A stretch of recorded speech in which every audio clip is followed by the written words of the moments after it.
Buenas tardes a todos.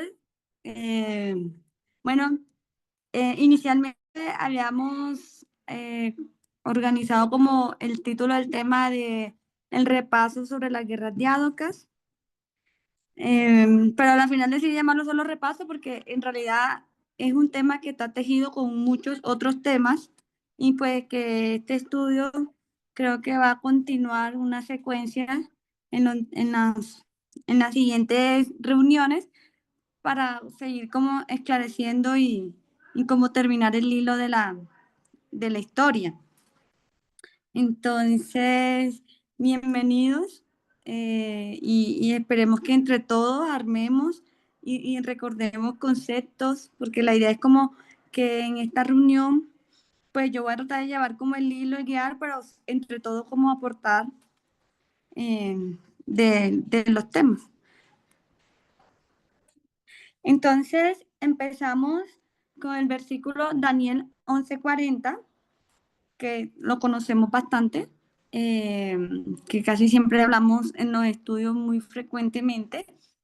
Y sabemos que en el versículo de Daniel 11:40 tenemos, o sea, podemos sacar como dos consideraciones, dos tiempos del fin, ¿ya? Donde ahí vamos a considerar o sea, unos conceptos nuevos. Pues hablando en el contexto del tema, obviamente ya estos temas lo hemos visto desde hace varios años. Eh, entonces tenemos dos tiempos del fin, que serían 1798 y 1989. El objetivo de repasar esto es como hacer un paralelo, porque acordémonos que o sea, esta historia habla de las guerras que ha habido, de la contienda que siempre ha habido entre el rey del sur y el rey del norte, ¿ya? Entonces, eh,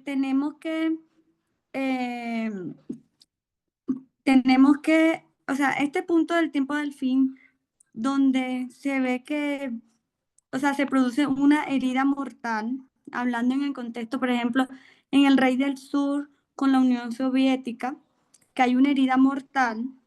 En realidad, también uno tiene que enfocar y mirar, por ejemplo, que cuando hablamos de una herida mortal, quiere decir, o sea, el primer como concepto es las guerras, ¿ya? O sea, viene como en una secuencia de guerra donde han habido muchas heridas, pero la herida que se da en este año es mortal, ¿ya? Que obviamente esta herida mortal va a traer como consecuencia inevitable la muerte, ¿ya? Entonces, cuando hablamos de 1798, que hablamos del rey del norte, nos referimos aquí es al papado, ¿ya? Al papado. Entonces, eh, ¿por qué? Y aquí vamos a abrir como el otro concepto, que es la falsificación. Y ahí sí hay dos versículos que quisiera, o sea, como para entender por qué el papado recibiría una herida mortal, ¿ya? Este concepto que tengo acá abajo va dirigido a las dos líneas que tengo en la pantalla. O sea, ¿por qué creen que recibiría una herida mortal el papado? No sé si alguien recuerda. Porque se llevaron cautivo al Papa. Exactamente, bueno, sabemos el hecho, exacto. Esa fue la herida mortal que después sabemos que muere en 1799, que es la muerte. Pero ¿por qué crees que pasó eso? Gracias. Porque tenían una influencia tremenda sobre todos los estados y apoyaban a los reyes y oprimían al pueblo. La iglesia no se oponía para nada a ese tipo de gobierno autoritario y represivo y explotador. Este, entonces, de alguna manera, era como el responsable intelectual de todos esos funcionamientos monárquicos.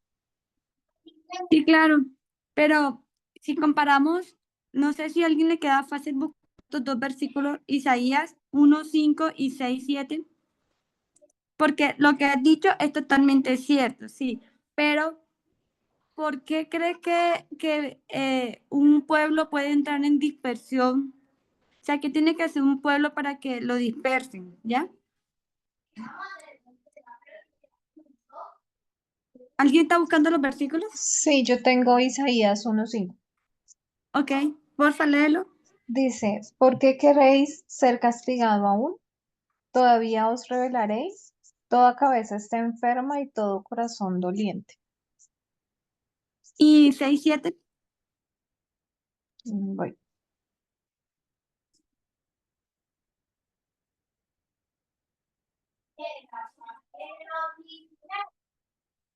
Lo leo. Sí, porfa. Y tocando con él sobre mi boca, dijo, he aquí que esto toco tus labios y es quitada tu culpa y limpio tu pecado. Ok. Entonces, ¿cuándo Dios ponía en dispersión a su pueblo? ¿Por qué? Cuando ellos estaban en rebelión. Exactamente. Cuando Sí, estaban en apostasía, ¿cierto? sí. Entonces, lo que explicaba Graciela es cierto. El papado tenía mucha influencia, pero ellos tenían que obedecer ciertas, ay, perdón, ellos tenían que obedecer, o sea, ellos tenían que seguir o sea, como el mandato, el objetivo que tenía, o sea, Satanás, ¿sí me entiendes? Pero ellos traicionaron y prefirieron como las comodidades del mundo y como seguir con la pleitesía con los reyes, ¿ya? ¿Puedo Entonces, hacer un ¿sí? comentario ahí? Me hizo acordar a lo que el anciano Parmínder venía hablando, de que estos reinos de la estatua son formas en cómo Satanás está perfeccionándose eh, hasta que llega al séptimo reino, y es la perfección en la propuesta que él está queriendo hacer. Y Sí, claro. cuando el sistema que crea no funciona, deja de funcionar, tiene que haber un cambio. Entonces ellos habían dejado la orden jesuita, habían dejado la presión que él quería hacer de persecución. eh, no hubo otra opción más que llevarlos al, ¿cuál fue dispersión? Exactamente. Entonces, ahí lo comparan con enfermedad, ¿ya? Cuando entran en Perdón, apostasía. Sí, dime, gracias. eh, no, no entiendo lo de la dispersión. Lo que pasa es que ese es otro tema, gracias. Esa es la falsificación. Lo que más o menos estaba explicando Mati. O sea, tú sabes que está el pueblo de Dios, o sea, Sí, está el pueblo de Dios y que está liderado por Dios, ¿verdad?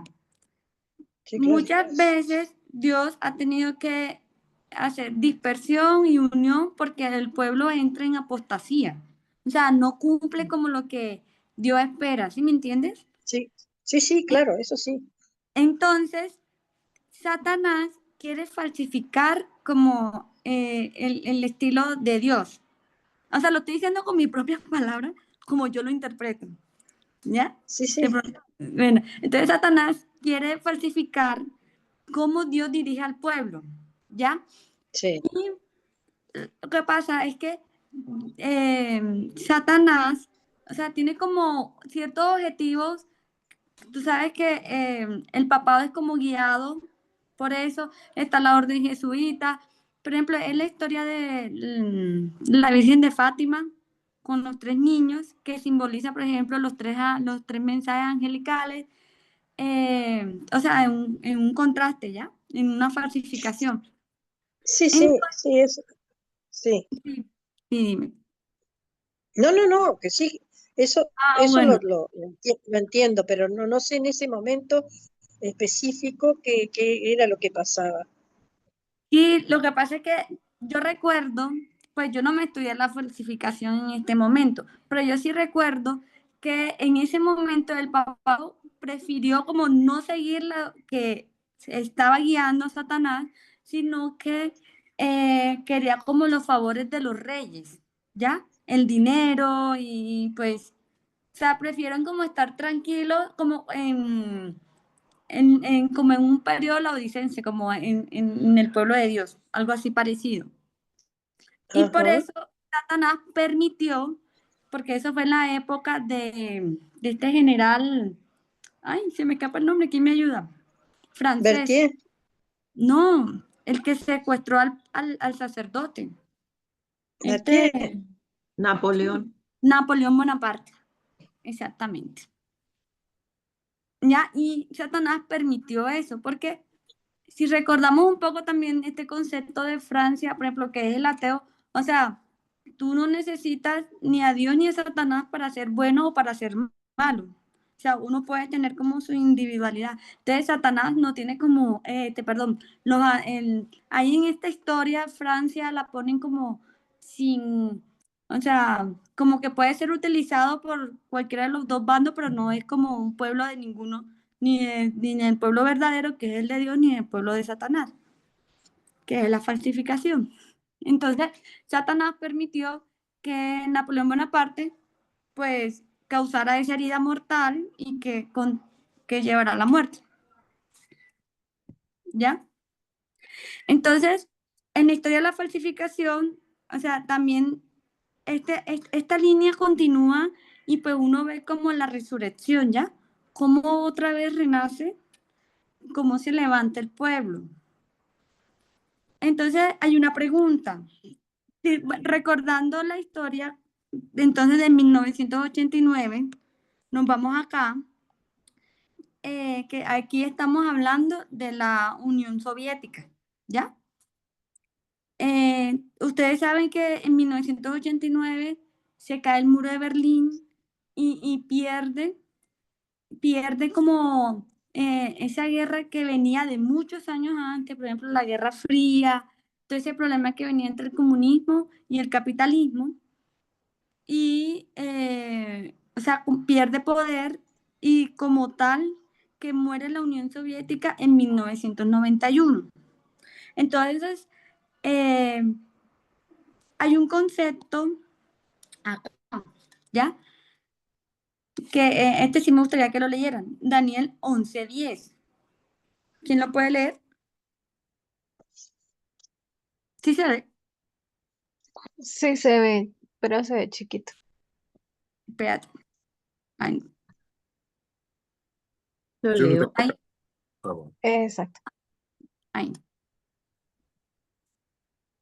Acontecerá en aquel tiempo que la raíz de Isaí, la cual estará puesta por pendón a los pueblos, será buscada por las gentes y su habitación será gloriosa. No, ¿ese cuál es? No, yo tengo otro. Daniel 11:10. Ahí lo tengo en Perdón, pantalla, ¿no lo ven? leí Más Isaías. los No, hijos, más No los, pasa nada. más los, mas los hijos de aquel se airarán y reunirán multitud de grandes ejércitos, y vendrá apresuradamente e inundará y pasará adelante. Luego volverá y llevará la guerra hasta su fortaleza. Ok, aquí está hablando de 1989 específicamente.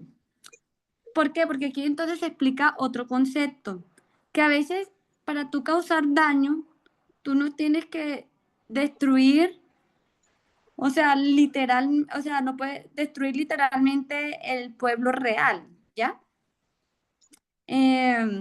Por ejemplo, ¿por qué se daba la Guerra Fría? O sea, porque cuando finaliza la Segunda Guerra Mundial y quedan como los dos grandes líderes, que era Rusia, o sea, la Unión Soviética y Estados Unidos, o sea, una guerra caliente, o sea, ellos tienen el poder, o sea, los países hoy en día tienen el poder suficiente para destruir al otro país. O sea, algo así similar como lo está haciendo Israel ahora con Palestina. O sea, ellos tienen el poder, o con una bomba nuclear como pasó con Estados Unidos y Japón. Pero pero, o sea, eso no es nada inteligente porque ahí los dos perderían porque, o sea, no hubiera mundo, si hay una guerra caliente directa. Entonces, ¿cómo es la guerra ahora? O sea, es una guerra sutil, es una guerra de influencias, es una guerra económica. Yo creo que aquí lo tengo como más claro. Entonces, eh, en la anciana T, cuando ella explica, ella habla como de una sigla, MAT, donde significa destrucción mutual asegurada. ¿Ya? Ellos, o sea, los países tienen que evitar eso. Eh, entonces, lo que hacen es que meten como el factor económico en esta guerra, haciéndole una guerra sutil, ¿ya? Volviendo acá, ¿qué pasa en 1989? Que era lo que yo venía como explicándole. Por ejemplo, ustedes saben que cuando en la Segunda Guerra Mundial quedó Alemania dividida en dos, donde el comunismo tenía como soberanía en la parte oriental, y ahí o sea, y cuando recibe la herida mortal en 1989, que se cae como esa economía, que se cae todo, o sea, lo que perdió y la herida que fue que, o sea, le afectó todos los países satélites, pero como tal Rusia no se afectó, ¿ya? O sea, a Rusia como tal no lo afectaron aquí, o sea, Rusia. Entonces, hay una pregunta. Entonces, ¿era la Unión Soviética el rey del sur o es Rusia? ¿Qué piensan ustedes? La Unión Soviética. ¿La Unión Soviética qué? Tu pregunta es si era el rey del sur, la Unión Soviética o era Rusia. Yo creo que es la Unión Soviética. Claro. Quizás Rusia era la cabeza del, digamos, del conglomerado, porque ahí dice que en una segunda etapa recién pasaría adelante y llevaría la guerra hasta su fortaleza.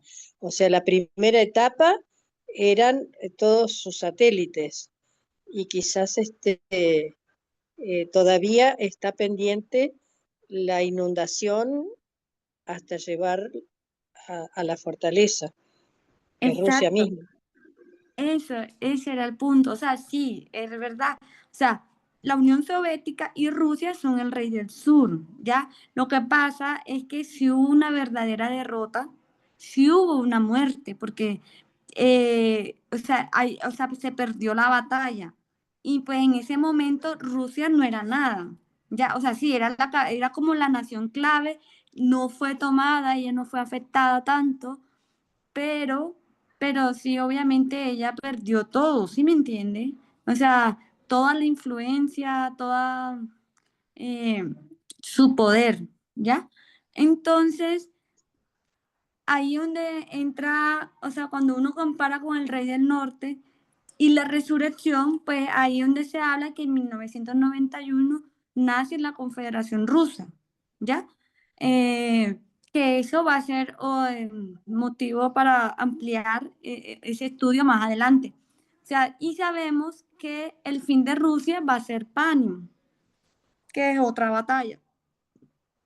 Entonces, sí, o sea, sí hubo una verdadera derrota, sí era el rey del sur, sí murió, pero también hay que tener claro el concepto de que va a resucitar y que va a lucir y va a actuar diferente, ¿ya?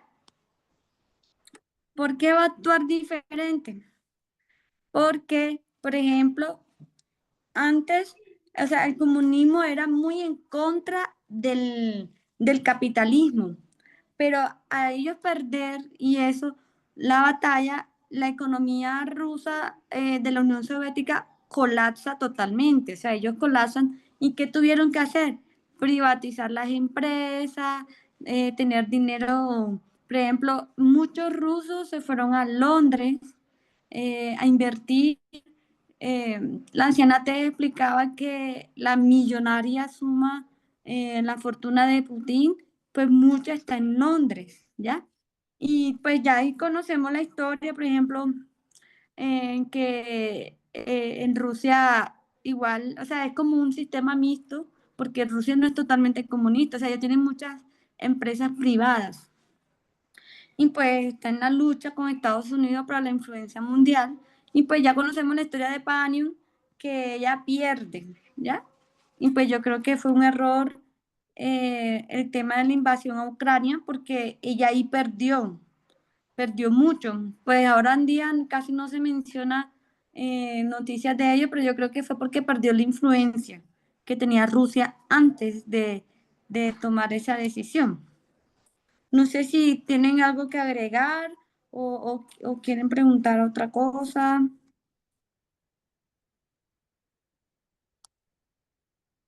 O si he sido clara hasta el momento. Sí, es claro. Sí, sí. Ah, bueno. Igual pregunten. Si no sé, se busca. No, por ahora está claro, está bien claro. Bueno, listo. Porque ustedes dirán, bueno, ajá, vamos a hablar de la guerra de Ado, que estamos hablando de falsificación, del papado, de Putin, de la Guerra Fría. Pues es que lo que pasa es que aquí se quiere como resaltar mucho al rey del sur.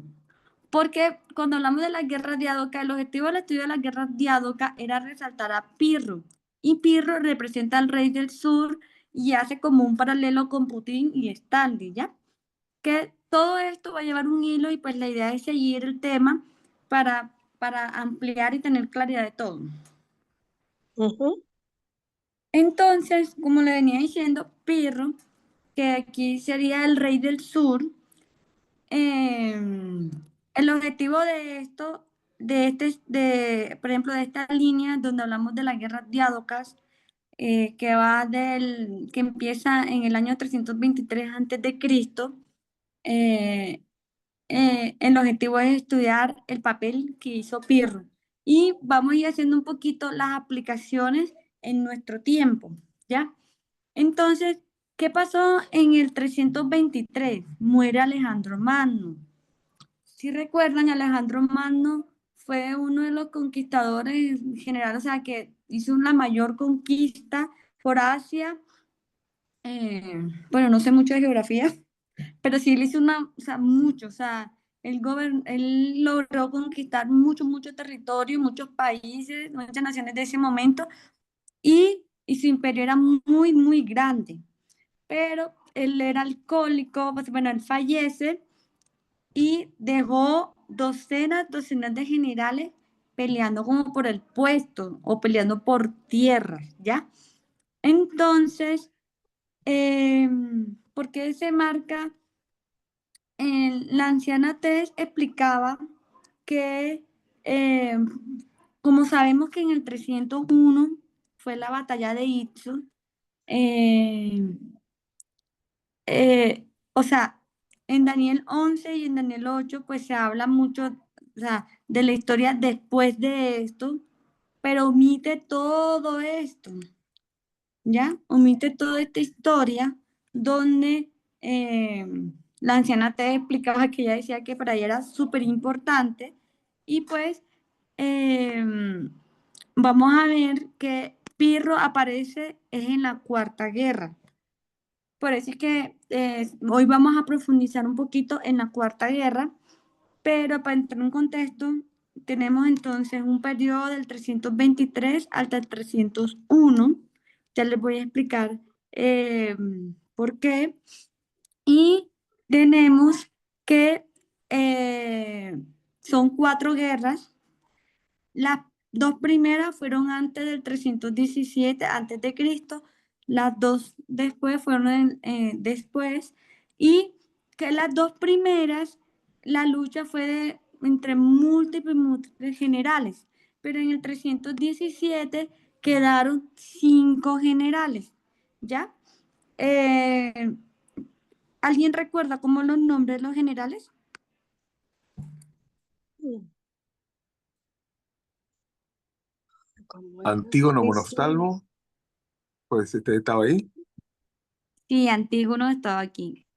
Y después están Espérate. los cuatro conocidos. eran reconocidos, Sí. ahora no me acuerdo. ¿Cómo era? Cuando salga el primero, vienen los otros. Sí. Ahí va el Seleucos, primero. Casandro, Ahí está, Lisímaco, Ptolomeo. Lisímaco, ahí está. ¿cómo era el otro? Los otros dos. Seleuco y Ptolomeo. Ptolomeo y Seleuco. Así es. Muy bien. También, viste, esto sirve para refrescar. ¿Y con quién estaba Antígono? Él estaba con alguien, que era su hijo. Demetrio. Así es. Y Demetrio estaba aliado con Pirro, Sí. ¿ya? Entonces tenemos a los 4 generales y Antígono. Eran los 5 generales que quedaban para el año 317 a.C., ¿ya? No me acordaba que Antígono también era de los generales. Me Claro, y acordaba es que luchaba con unos y con otros, pero no me acordaba que era uno de los 5 en disputa. No me acordaba que eran 5, no, me acordaba de los 4, ¿no? claro, y es que los 5, y es que Antígono era el más fuerte, Graci. Antígono, Mm, total, todo el poder de ellos 4 juntos, creo que no superaba el de Antígono, ¿ya? ah, Y Antígono, por eso se dice que el legado de Alejandro Magno en realidad muere en el 301 cuando muere Antígono, ¿ya? Porque ah, Antígono tenía como ese mismo concepto de Alejandro Magno, que él quería mantener todo unido. En cambio, los otros generales no. Ellos querían era dividirse las, o sea, más o menos así, dividirse todos los terrenos. ¿Ya? claro, claro, claro. Cindy, Dime. yo me acuerdo cuando lancé la tesis usó ese ejemplo para hacer referencia a cómo la Biblia es muy selectiva a la hora de colocar su historia, porque ignora la porción de historia que no ve Exacto. relevante y pasa al punto donde sí lo ve. Y habla de la selección de las cerezas. Claro, eso sí, la selección de cereza, exactamente. ¿La qué? Selección de cereza. O sea, sí, porque, o sea, coge como cierta, o sea, se vuelve uno como, bueno, yo entiendo eso así, ¿no? ¿Verdad, Mati? Como escoger unas cosas sí y otras no. Es que tiene que ver con la estructura de la parábola. Quien explica la parábola te va a decir que parte de la parábola es importante y que otra parte es ruido. Entonces, Exactamente. ¿por qué no menciona esos años que está ahí? ¿Por qué directamente pasa a los 4 y se vieron 5? Bueno, porque para esa línea de historia no es importante. Es ruido. Ah, lo había Así es. borrado, por eso, Sí, bien, lo había borrado. sí. Y estos 4 generales solo tuvieron 4 años, en realidad tuvieron solo 4 añitos o sea, solo hubo este tiempo. De vigencia. Sí, porque después a los 4 años, que eso da como en el 290 y qué, 97, creo. A los 4 años muere Casandro, ¿ya? Entonces, bueno, eso ahí, por esa parte.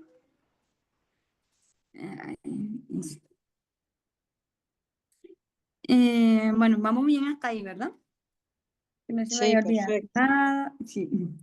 Bueno, sí, esta es la batalla de Ixos en el 301. A ver, que no se me olvide nada, déjenme mirar. Ok, listo, vamos bien. Entonces, viene la cuarta guerra, ¿ya? Eh, como les explicaba, eh, cuando termina la Segunda Guerra, ellos firman un, como un tratado, un tratado de paz, porque los 4 generales se dieron cuenta que no podían luchar con Antígono solo, ¿ya? Con Antígonos. Entonces, aquí, ¿qué pasó? En el 317 a.C., viene Casandro, había colocado Casandro, coloca un dictador en Atenas, ¿ya? Entonces, ese dictador que llegó, está Demetrio, hubo 10 años de tregua, pero vino Demetrio,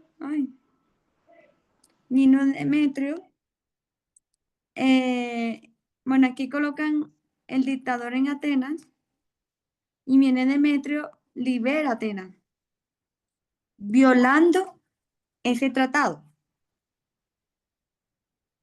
¿ya? Libera Atenas del dictador que le había puesto Casandro, ¿ya? Al violar Ujú. al violar ese tratado, pues eso hizo que se hiciera la tercera guerra, ¿ya? Y esa guerra, termina la tercera guerra en el año 311, ¿ya? En el año 311.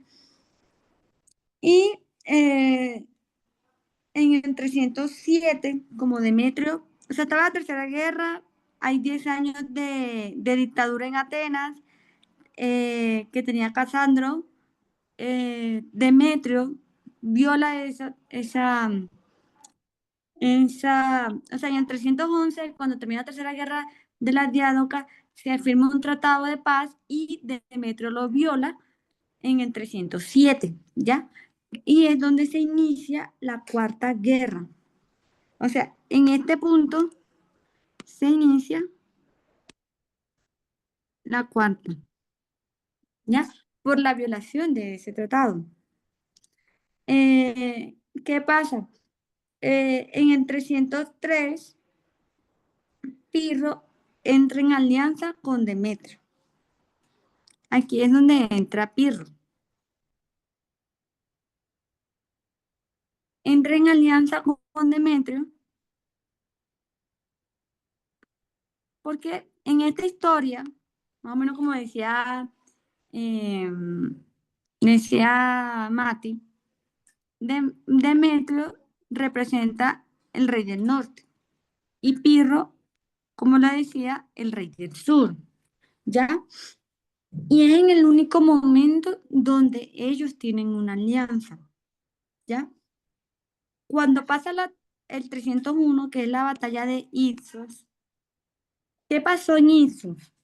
Están en la batalla, están luchando, como les había explicado, estaban los 4 generales, bueno, en realidad eran 3 generales, porque a Ptolomeo le llegó una falsa notificación de que ya estaban perdidos y él se regresa a Egipto, ¿ya? Entonces estaban 3 generales luchando, eh, 3 generales luchando y estaban los, los batallones, es así, ¿verdad? O sea, los guerreros de Casandro, Lisímico y Seleuco, y estaba Antígono y Demetrio, sus dos ejércitos, pero ellos estaban, este, pues yo me trato de imaginar como el panorama, ellos estaban separados, ¿ya? Seleuco acaba de llegar de unas campañas de Asia, unas batallas de Asia, y él se trajo unos elefantes, y los usó como arma de guerra. Entonces, esos elefantes separó los 2 ejércitos, ¿ya? De Demetrio y de Antígono. Demetrio estaba aliado en ese momento con Pirro, que es en el único momento en que ellos están aliados, porque ellos de allí en adelante se hicieron enemigos rotundos y pues más nunca hubo un acuerdo entre ellos. Tanto así era la alianza que hicieron en ese momento que Demetrio hizo general a Pirro, y Pirro, una hermana de Pirro, se casó con, con Demetrio para reafirmar esa alianza. Pirro en ese entonces, en esa batalla, era un niño, o sea, era un joven, tenía aproximadamente de 15 a 16 años, y Pirro, ¿cómo es que? O sea, era muy joven y él era de la misma tierra, del mismo pueblo, eh, de Épiro, de donde era la mamá de Alejandro Magno, ¿ya? Entonces era como familiar del lejano de Alejandro Magno. Y la hermana se casa con Demetrio, afianza su alianza y es donde o sea, lo convierte en general. Entonces, para la batalla de Itzo, Pirro era un general y llega Seleuco con los elefantes. Pues yo no sé dibujar elefantes, yo lo dibujo así, de espalda. Llega con los elefantes y es cuando muere Antígono. Cuando Demetrio y Pirro se dan cuenta que Antígono murió, pues ellos huyen de ahí y pues se pierde. Ellos es cuando pierde y ahí es cuando de verdad muere como ese legado de Alejandro Magno y es cuando quedan los cuatro generales y se dividen los cuatro, o sea, se dividen así como en cuatro partes del territorio, ¿ya? Norte, sur, este y oeste. Entonces, ¿qué más recuerdo de eso? Bueno, entonces, hasta ahí vamos bien, ¿verdad? Sí, perfecto. Listo. Entonces, ¿en qué momento en nuestra historia, línea, que es la batalla de Itri? Perdón, Bueno, se fue un poquito. En qué momento qué? O sea, en nuestra línea, ¿en qué parte de nuestra historia es la batalla de Itri? Ah, en esta línea. 2016. Así es. ¿Y qué pasó en el 2016, Mati? Es que, bueno, hubo un periodo que las elecciones Ok, pierde Hillary Clinton y exactamente, las gana Donald Trump por causa de exactamente. la alianza que hicieron ahí con Con Putin Putin, y con la guerra claro. de información con Cambridge Analytica. Sí, sí. Exactamente. O sea, es el último. Entonces, este 303 lo podríamos marcar más o menos en qué año. ¿Cuándo hubo ese acercamiento entre Putin y Donald Trump?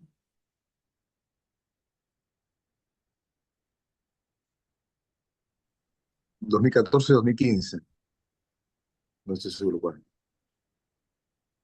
Sí, Sí, se habla 2014. de, Sí, sí, se habla que inició como desde 2013, creo que viajó Trump para Miss Universo, había un reinado allá en Rusia.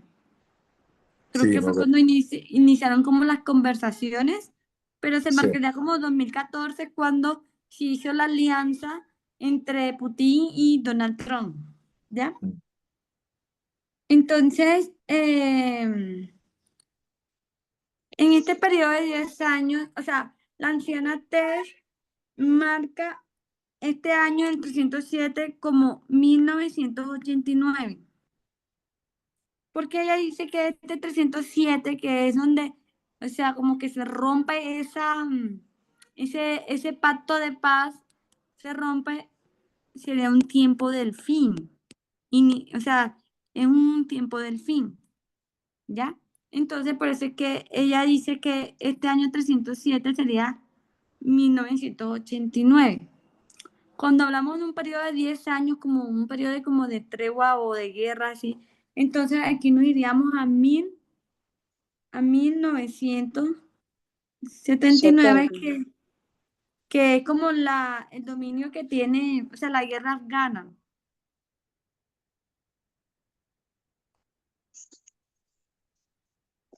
Recuerden que esa guerra afgana era como una lucha de influencia que ya también ese es otro tema, las guerras subsidiarias y eso, entre Estados Unidos y pues en ese momento era la Unión Soviética, porque como tal Rusia no estaba sino que hasta 1991 que entra como en papel principal. Pero no sé si recuerdan que en la guerra afgana Estados Unidos apoyaba como al grupo como que estaba Rebelde, digamos. rebelado, ajá, los rebeldes en contra del gobierno. Y, y Rusia apoyaba como tal al gobierno. O sea, hay una guerra, tenían un ejército, o sea, peleando por esa influencia ahí, por el petróleo y por todo eso. Eh, Bueno, Atenas era bueno, para recordar que no, Atenas era como un lugar estratégico y se luchaban por esa zona, igual como es Afganistán. Y pues el Medio Oriente, que siempre estos países se han peleado al Medio Oriente y, eh, y afectan esos países, pero en realidad no se afectan ellos directamente, que era como que lo que yo quería explicar en este pedazo aquí, o sea, en este versículo, o sea, tú puedes tener una guerra, tener tu influencia y perder toda tu influencia, pero como tal, la nación clave no es afectada. Entonces Estados Unidos ha tenido una guerra por muchos años, siempre una lucha por las influencias, por ejemplo, en países como el Medio Oriente, pero en realidad Estados Unidos no está afectado, no se afecta tanto. De pronto, bueno, y como Estados Unidos es un país dominante, en otros países cuando ponen, ¿cómo se llama eso? Lo que le pusieron a Venezuela o a Cuba. Sanciones. Sanciones, exactamente. Sanciones, o sea, eso es perjudicial, ¿ya? Entonces, los grandes poderes tienen una lucha que afectan como a todo el mundo, menos a ellos mismos. Algo así.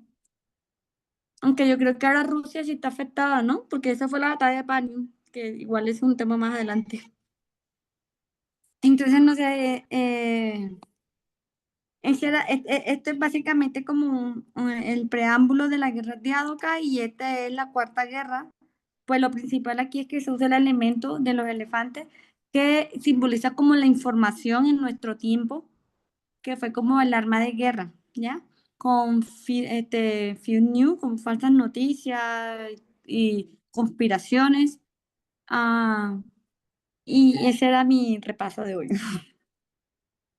Está bárbaro. Ahí en Afganistán fue donde Estados Unidos apoyó a Bin Laden, ¿no? Y lo formó, ¿no? Eh, pues sí, yo sé que Estados Unidos apoyaba a los rebeldes. O sea, lo apoyaban con ejército y todo. Yo me imagino. ¿Tú te acordás, Mati? No me acuerdo el papel de Bin Laden en 1989, en esos 10 años, pero sí sé que el fruto de ese apoyo trajo Terminó como consecuencia la creación de Al Qaeda.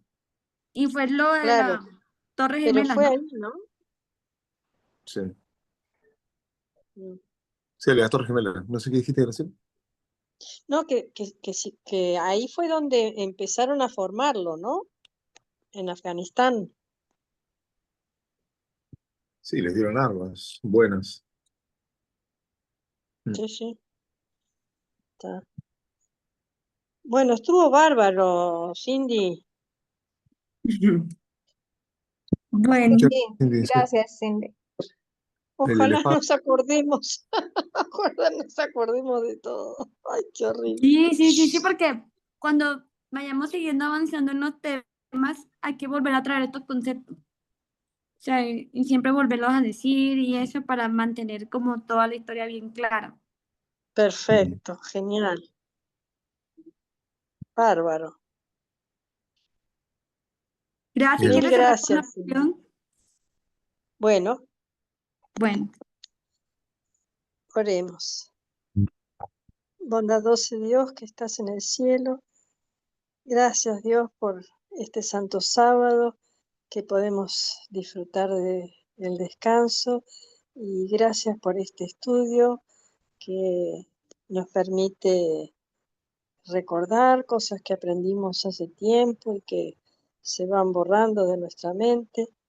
Gracias por cada uno de los que están reunidos hoy en este grupo, por el trabajo de cada uno de ellos también, que te ruego que los bendigas también a todos los hermanos que están, lo- los, los que forman parte del movimiento. Te ruego que bendigas a cada uno, a sus familias, que nos des fortaleza mental para retener lo que aprendemos y que nos des también el fuego de tu Espíritu Santo en nuestros corazones para poder vivir lo que vamos aprendiendo también. Te ruego que te quedes con cada uno de los que ha participado y de los que no han podido, que nos cuides, nos protejas, nos bendigas como hasta ahora y que podamos estar de pie, si es tu voluntad, con nuestros amados, para recibirte el día que tú regreses a buscarnos. Sabemos que no lo merecemos, pero lo que pedimos confiados en tu gran amor y tu misericordia, porque lo hacemos y agradecemos desde ya en el bendito nombre de Jesús. Amén. Amén. Amén. Amén. Gracias. Gracias, Cindy, por tu tiempo y disposición.